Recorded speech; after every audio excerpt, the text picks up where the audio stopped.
Nākamais runās frakcijas Jaunā vienotība deputāts Jānis Zariņš. Lūdzu. Labdien, cienījamie radio klausītāji!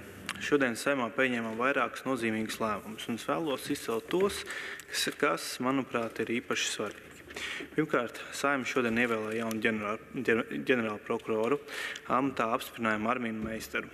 Mēs balsojam frakcijā uzklausījām kandidātu redzējumu par prokuratūras attīstību, tā strateģiskajiem mērķiem, starptautisko sadarbību un modernizāciju. Armīnam Meistaram ir plaša profesionālā pieredze. Viņš jau ir ilgstoši pildījis atbildīgus amatus prokuratūrā. Tostarp vadījis struktūru vienības gan centra rajona prokuratūrā, gan finanšu un ekonomisko noziegumu izmeklēšanas jomā.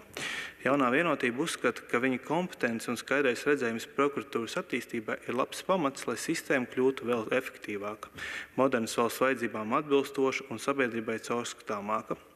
Šodien strādājam arī pie svarīgiem sociālās jomas uzlabojumiem.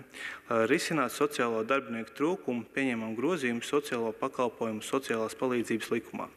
Turpmāk sociālo darbu varēs veikt arī šīs jomas studenti, vienlaikus iegūstot praktisko pieredzi un sniedzot atbalstu pašvaldībām un sociālajiem dienestiem.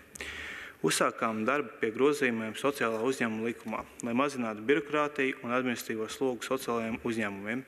Šie uzņēmumi bieži dara darbu, kas tiešā veidā ietekmē cilvēku dzīves kvalitāti. Tāpēc mūsu pienākums ir radīt viņiem pēc iespējas labvēlīgāku vidi.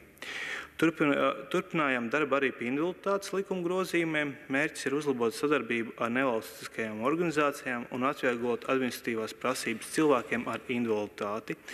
Viņa ikdienas sloks jau tā ir pietiekami liels, un mēs nevaram pieļaut, ka birokrātija to palielina.